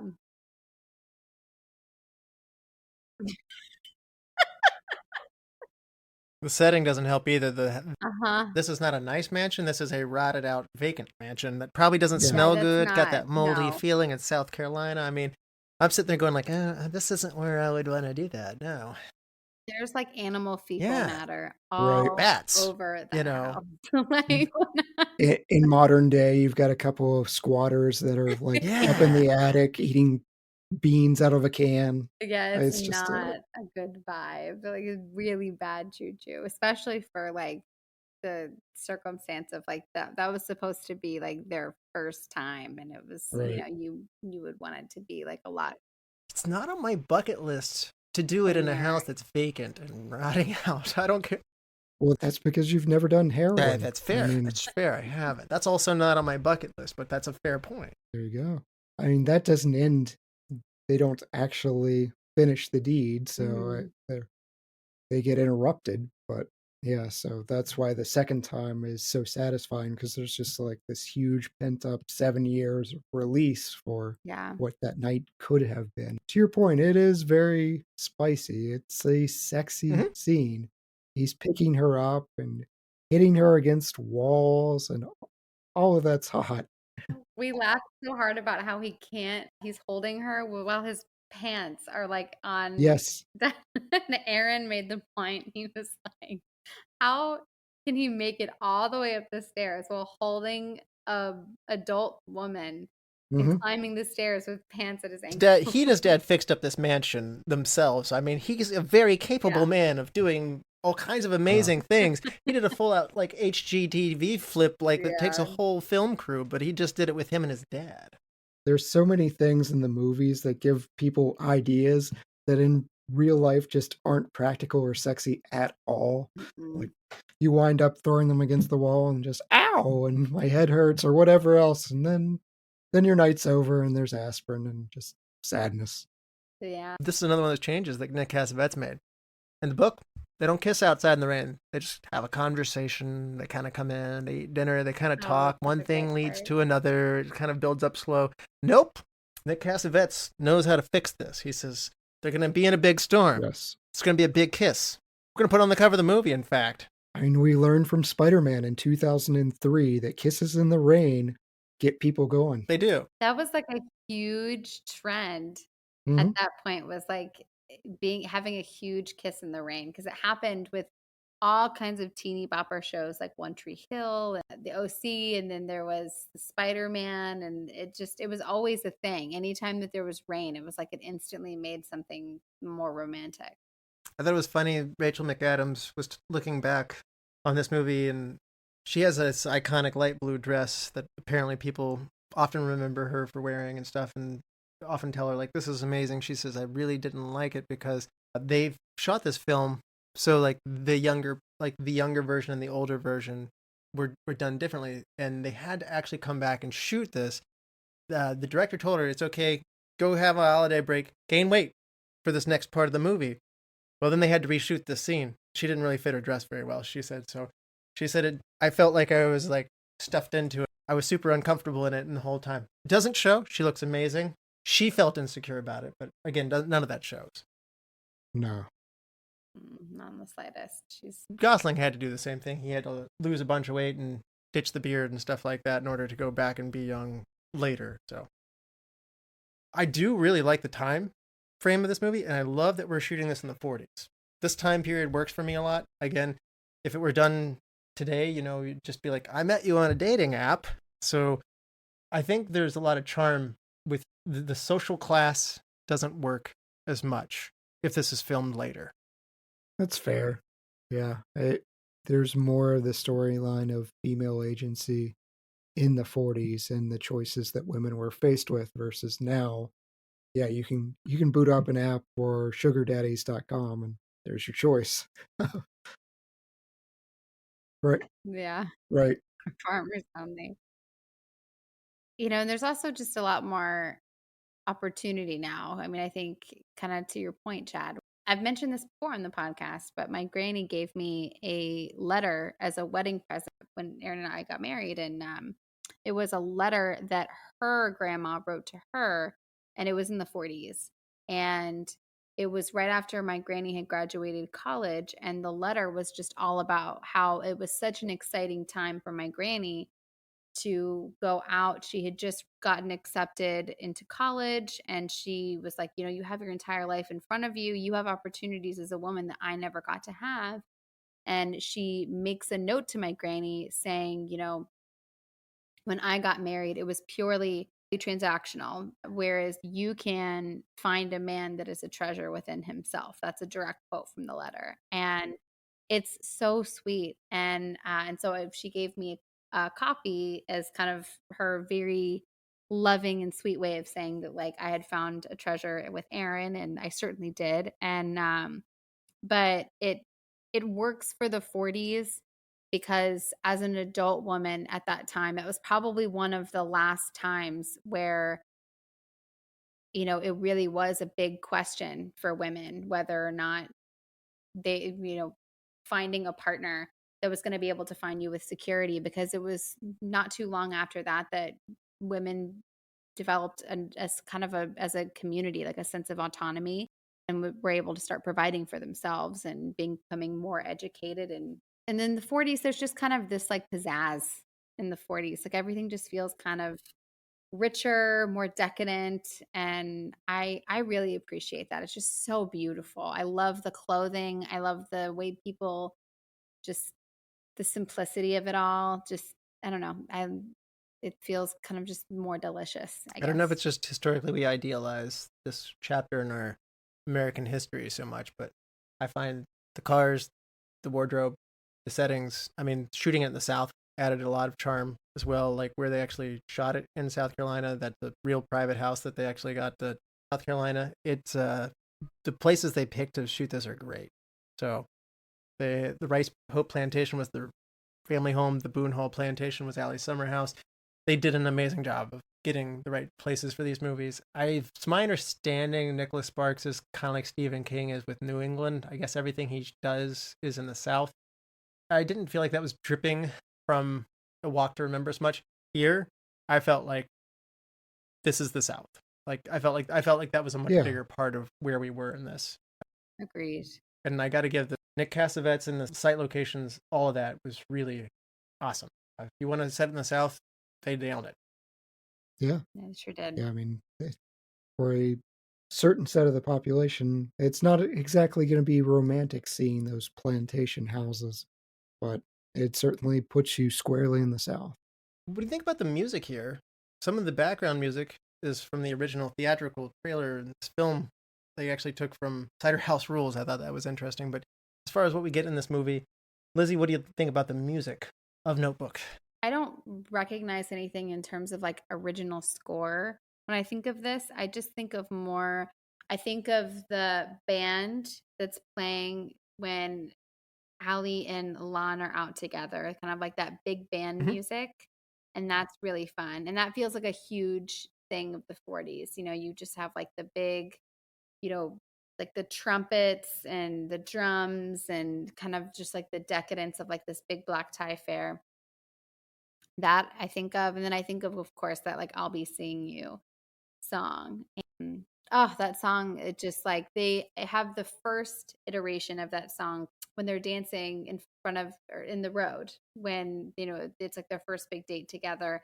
And he's like, there's no music. And he starts humming the tune of I'll Be Seeing You. And then it comes in, there's a woman singing it, and it's a much more kind of jazzy version of it. Whereas the end that they play when they're elderly, it's the kind of much more of a throwback of it's clearly a song that's meant to have that kind of 40s twinkle to it. And it's a little bit more somber. And that song, I mean, that song kind of perfectly encapsulates like the entire story. And on top of it, it's just a pretty song. But in terms of music outside of those two things, there's not a whole lot that I caught on to. I think this movie was much more dialogue and story forward and a lot less. I mean, there's some stories where for me the music is like very much a part of the story. I didn't really feel that here, but that song definitely did play a big role. I am a French horn player, and that is the instrument they use to portray their love. So the romantic French horns come in when whenever like Duke implies Lon and Allie live together. You kind of get that implication as a false flag. And Allie says, "Yes, of course," and then Allie shows up at Noah's. We get that flashback, and French horns break in. No. And you mentioned the first date. That is such a, I mean, it's a contrast of her world, and her first date is probably a nice dinner. His is like, let's lay in the road and dodge cars. Yep, that's country redneck stuff. Yeah. That's good stuff. It's a psychotic thing to do, but that's something that is legitimate, like something that could have happened. The big band, yeah, I do enjoy that environment. I would have liked a little bit more of it, but from what you've said, Lizzie, I think you're right. It's not a score that you're going to be humming as you leave. You'd think with the movie that has that iconic status, would you say that this, of its time and decade, this is one of the number one romance movies people will remember from this era? Oh, certainly. Yes. You'd think it would have a stronger score to cement that, is what I was thinking. They don't lay it on thick during the kiss scene. Like there's no strings cutting in and Yeah. just that swell. They just kind of let the passions take it. What do you say we hand out some superlatives? Ready? Yes. Let's do it. MVP, Lizzie. I put Ryan Gosling because I feel like, from what I understand, he played such a role in the background. Because obviously, of course, like your title characters are your Allie and your Noah. But I think Ryan Gosling had such a big behind the scenes role as well to play. And so I think he did such a great job as Noah. But I think I also really can appreciate how dedicated he was to kind of bringing the movie itself to life just outside of the specific role of his acting. Yeah, he was great. Yeah. I wound up picking his older self. I picked James Garner Oh, because that's a great choice. that's where I land. Is not that romance has died or anything, but to me, love isn't so much kissing in the rain. Yes, there's that. It's the holding hand by the bedside, and Mm. Duke is just he's charming and dedicated and patient, and shows his wife just such love, and it redeems what could have been, I don't know, a little bit of a frustrating story. Like the other things that have kind of needled me or complained about, I think the Duke storyline is where it pulls it back together for me and puts it well into the positive category. I had that twist spoiled for me, kind of, but I still really enjoyed it. How did you not know? I mean, from the beginning, they have older Allie wearing the same colors as younger Allie. I don't know, Lizzie, did you know it was coming when you first saw it? I mean, I kind of, like I said, people told me, no. No. See, that's what I'm saying. I think I think I I had would have no enjoyed that idea. more. I mean, I I was saw it much coming. younger, but I had absolutely no idea. And I remember like the like reveal, but I mean, I never saw that coming when Oh, wow. when I saw it for the first time. I was completely had somebody not spoiled it for me, or that I had known that it was like Marsden versus Noah, like if I had had less of this spoiled, that might have even taken, like you said, that surprise factor might have helped a lot. So, but even knowing, still very good. My MVP's got to be Rachel McAdams, by the way. I think that she's really important to making this work. All the people we read off, even Reese Witherspoon, can't imagine anybody else having the charisma to do this.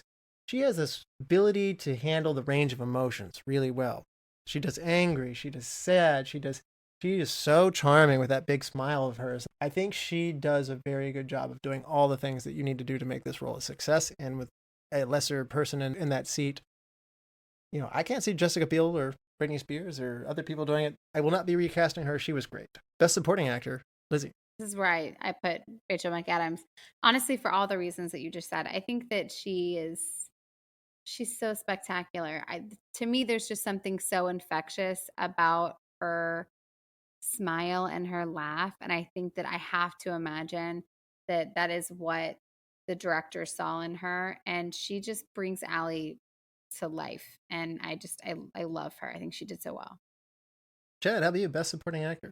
You notice a trend with me. I went Gena Rowlands, and I thought she played older Allie as just, it was very sweet, and she's very kind and gentle to all these people that are being led to her, and you sort of understand what's going on. But then the terror and frustration she has to emote at the end, it was really pretty powerful. Screaming for help with her husband holding her, and that's an awful thing to imagine. Yeah. My best supporting actor is going to follow suit with you, Chad. James Garner. He was really great. He was great. He was great. Hidden gem, Lizzy.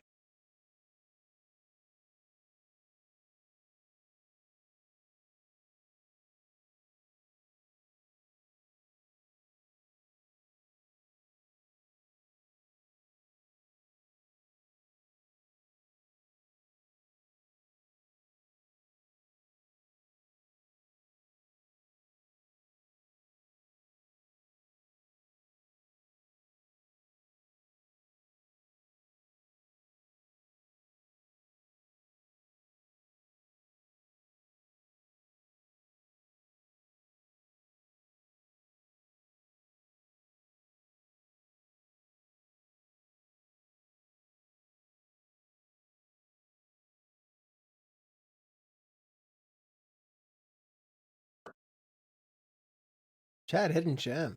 I went with Kevin Connolly as Finn. We didn't really talk about him. He's not in the movie very much, but I enjoyed the time we had with him. He's a good friend. He's a great friend. And he got excited seeing him because he was a big Entourage guy. So that was fun for him. My hidden gem is South Carolina. The location really adds to this movie. They maximized it really well, as I mentioned just a little bit ago. Recast. If you had to recast someone, you put somebody else in their place. Lizzy. I went with Allie's dad, David Thornton. I wanted to replace him with Bruce Greenwood for a couple of reasons. So the first being that I didn't feel like David brought anything to the table. I just feel like he had a really thick accent and a big mustache, but I just feel like he didn't actually bring personality to the role. I think he just felt like his mustache was so big that he didn't actually need to emote. And I feel like I would have really appreciated having like a more charming dad for Allie. And I loved Bruce Greenwood. He was in Double Jeopardy. Main reason why I chose him is because he was like a South Carolina tycoon guy in Double Jeopardy opposite Ashley Judd. And I loved his accent. I loved like that South Carolina charm. He kind of had this like wicked charm to him where you could kind of tell he's not a great guy, but you still kind of like him. And I thought Allie's dad could have used a little bit more layers. Huh. I kind of think of him as being Pike in Star Trek, so he's so stern and like serious in that. I'm having a hard time putting him in the other one here. So Lizzy's not a fan of 1940s Tom Selleck here. So Chad, how about you? I'm on the same page as Lizzy. I recast Allie's dad. I went a slightly different direction. I went J.K. Simmons because I want a little bit really more mean. bombastic.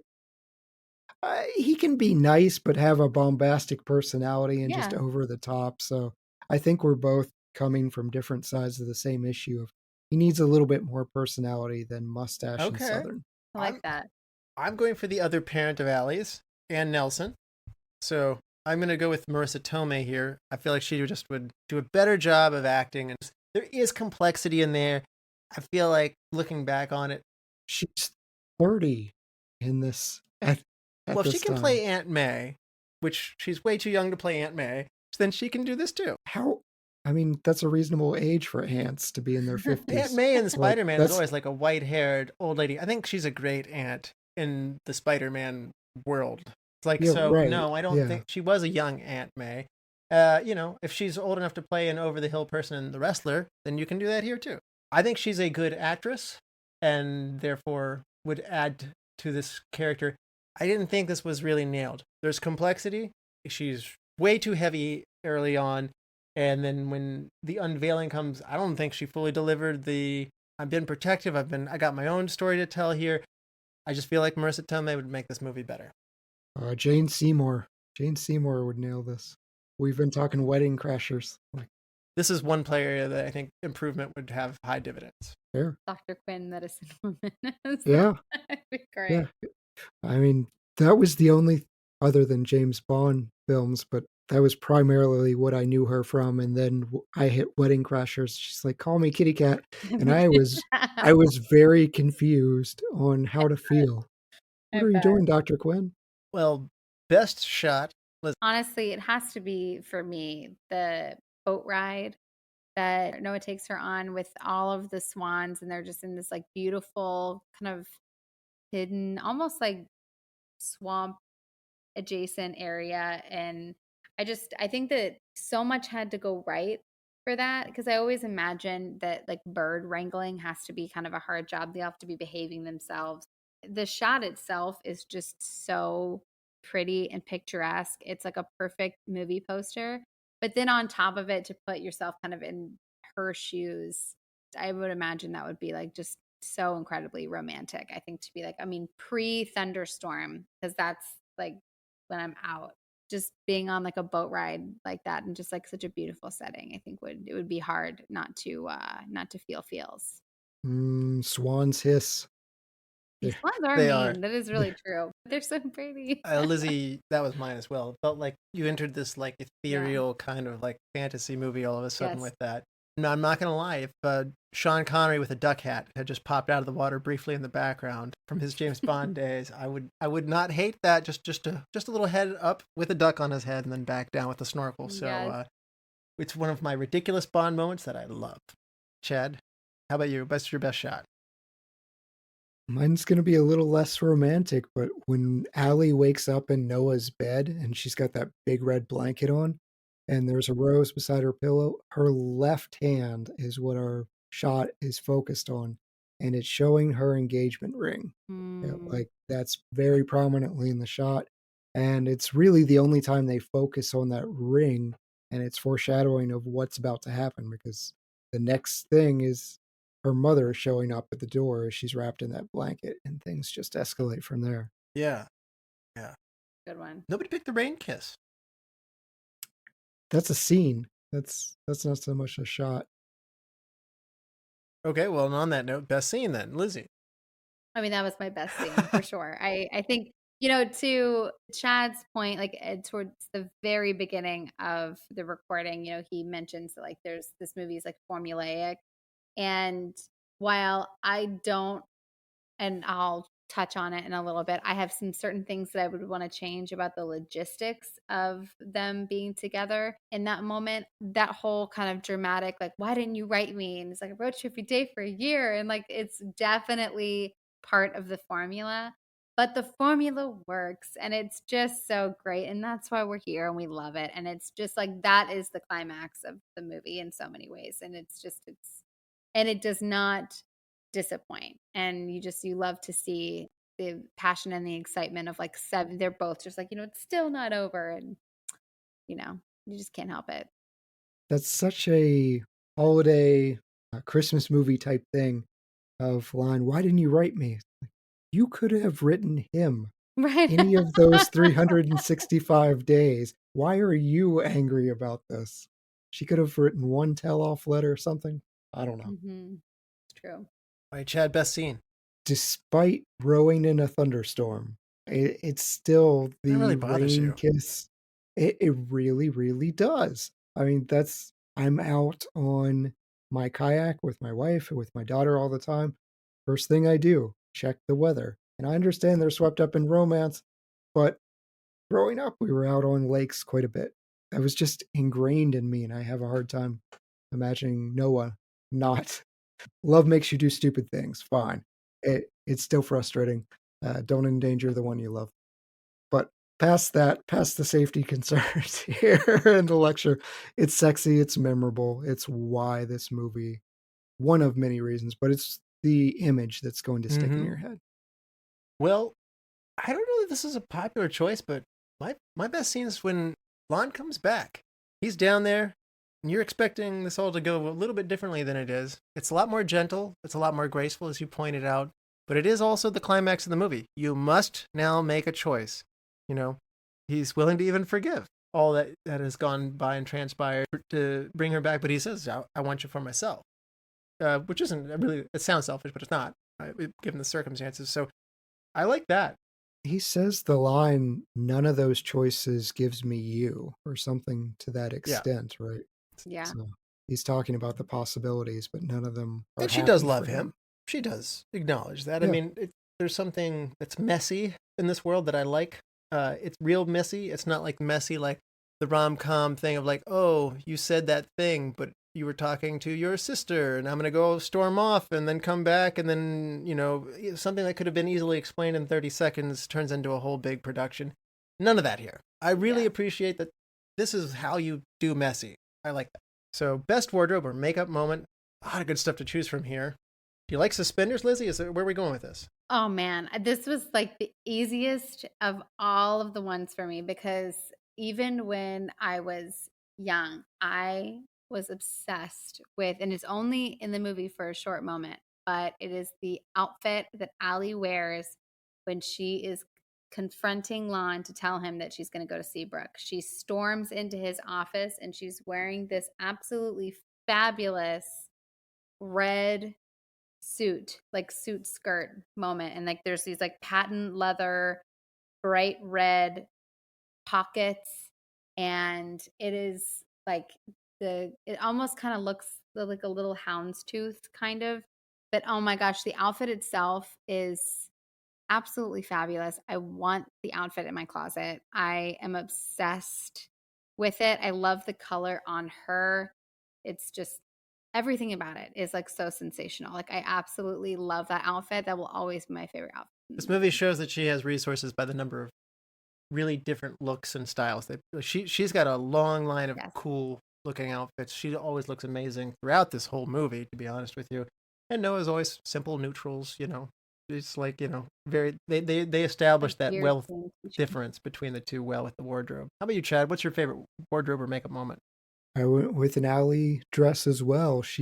When she is changing her mind about Noah and going on the date, she's wearing this stunning green dress. Mm-hmm. And it just complements Rachel McAdams' hair so well. And I just think it looks great having that contrast to the brown and green. Yeah, you know, that blue dress that I mentioned on the boat is the iconic one and she says people talk to her about that one, but I'm with you, Chad. Green's my favorite color. Maybe that's what's doing it for me, but I like that green dress early in the movie as well. It's just a short sleeve dress and it's got like a green on green belt. She's very charming. I could understand why you would not take no for an answer and keep trying if you look like Ryan Gosling, because if you do, then you have a chance. In the 40s, don't do that today. Well, and not if you don't look like Ryan Gosling. So, I did like that floral print dress that she had on that date where she had like a red sweater with that too. So, Rachel McAdams looks good in dresses. She does. Pretty people look pretty in things that are pretty. That's right. Change one thing, Lizzie. I would have liked in the beautiful outfit that I was just talking about, where she goes and confronts Lon. I would have liked it if instead of telling him, you know, I need to get away for a couple of days. I'm going to go Seabrook. I would have appreciated, because I think that the movie would have been just as juicy if she had gone there and just like fully broken up with him, like fully just said like, she could have delivered a line much like Reese Witherspoon's line in Sweet Home Alabama. She says in that movie, like, I gave my heart away a long time ago and I never really got it back, and just kind of been like, this is it.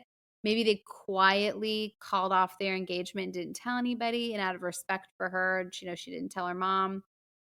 They go do their whole thing, and then the mom could have still shown up while she's in her blanket and still been furious that she called off her engagement. They still could have fought. Like, everything could have still transpired the exact same way that it did. And she still could have had that crossroads moment where she's like, this is never going to work. I'm getting in my car. I'm driving away. And then she still comes back, like literally scene for scene. Everything could have still been the same. The only difference is she wouldn't have cheated on Lon. I think she would have felt better about it. I think as an audience, when you're young, you're watching it, you don't really care that much. You're just obsessed with Noah and Allie. But I think that as an adult, when you watch it, even though I love the whole kissing scene and everything that happens after, my heart still kind of feels heavy and a little icky, knowing like what's happening in the background and like poor Lon. So I think I would have liked to see her do him a little better. I like your version so much better because even when she's confronted by her mom and she says, "So now I'm a tramp," and my mind immediately goes to, "Well, yeah, Kind of, yeah. yes, yes, you are." You did know. I mean, her mom brings up a fair point. Like, you knew what was going to happen if you came here. Like, you knew what would happen. Yeah, So, that was the goal. yes. So this was yours too, then, Chad? No, I'm going to be a worse wet blanket, but this movie depicts domestic violence as passion, and it's not sexy. It should never be used to represent passion. I don't care if you're a man, you're a woman. Don't put your hands on your partner or anyone. And it just makes me dislike Allie quite a bit more. The cheating that Lizzie covered, and I like your version so much better, but also just the physical, the hitting, the pushing, things like that. Just that's an ugliness that I'm not seeing portrayed in older Allie. Huh. Somehow it escaped me when I watched this movie. It just went under my radar. And It happens twice. now that you mentioned it, I might not be able to unsee it once you point it out, but I somehow missed it. My change one thing is going to be, I don't know that I want Allie and Martha to cross paths. I kept thinking this is awkward. She was weirdly overly nice. Like, you want to Yes, come in? exactly. Do you know what I'm doing in there? It's Yeah, Noah. I was sitting there going like, this is bad. This is none of this is good. Right. And then it doesn't go bad. And then it's kind of like, hey, I get why you two are together. You're really nice. And it's just like, this isn't really how this goes down. Like this, I just praised this movie's messiness, but this is not the kind of messy you have here. Oh, I loved it. I loved the Martha part. She was almost my hidden gem. I loved her. She's good.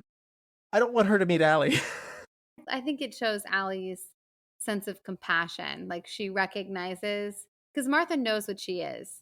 She, unfortunately, she knows who she is to Noah and who she's not. And I think that Allie recognizes that, she also sees that. So I think that, even that scene where they like share a very quick kind of goodbye kiss, and which you could argue you could probably do without, but I do feel like my heart breaks for Martha, because like she makes the comment there of like, seeing you two together and seeing you finally get what you want makes me feel like, since the first time since I think it's like Richard was his name, was like since the first time that he died. So it just made me so sad for her. I want her to get a happy ending. Her and Lon should end up together.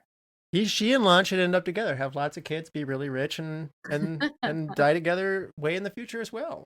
So at the same time, There you go. Yeah. All right, best quote, Lizzie.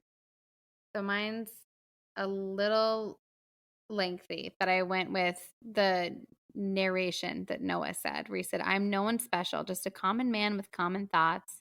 I've led a common life. There are no monuments dedicated to me, and my name will soon be forgotten. but in one respect, I've succeeded as gloriously as anyone who's ever lived. I've loved another with all my heart and soul, and for me, that has always been enough. I cried the second I heard that when I watched this time around, and it really got me, and I thought it was That's perfect. another one for me too. It's hard not to pick that one. Chad, how about you? You got to be kidding me.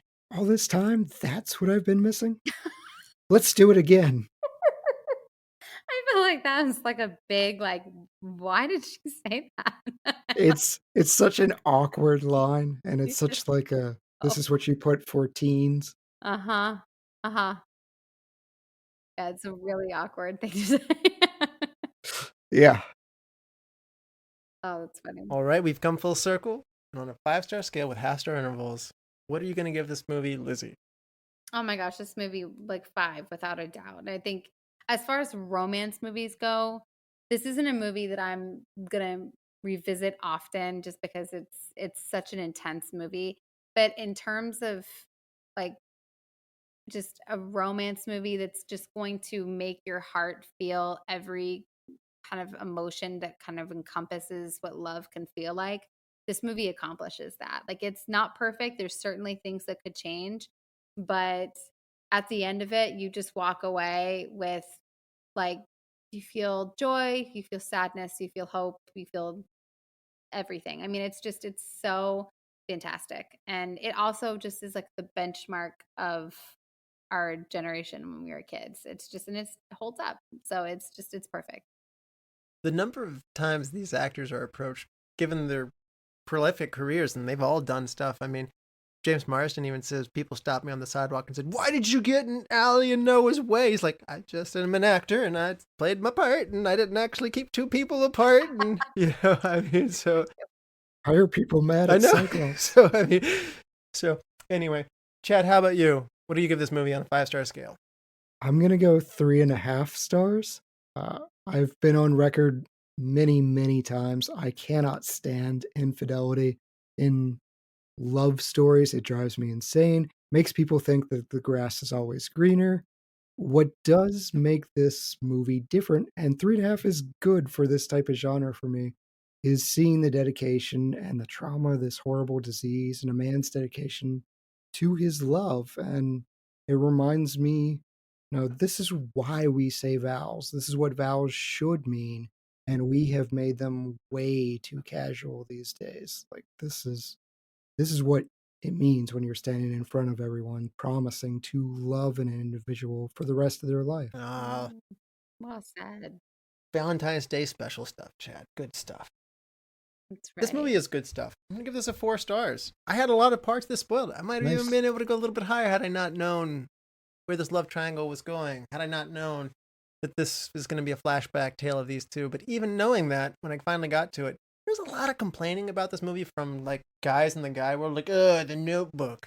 It's like, you could do so much worse. But there are worse movies out there, and this is, why do we complain about this one?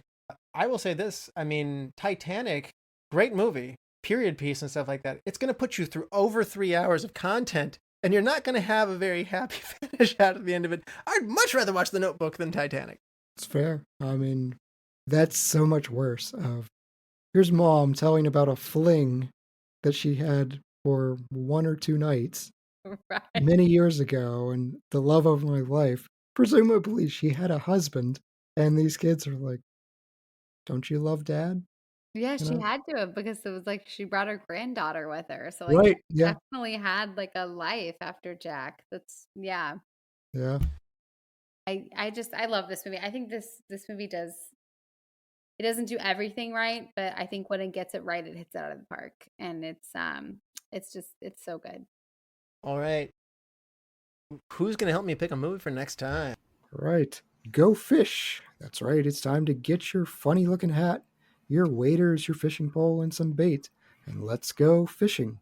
All these movies feature fish in the title. So option number 1, Big Fish from 2003. Frustrated son tries to determine the fact from fiction in his dying father's life.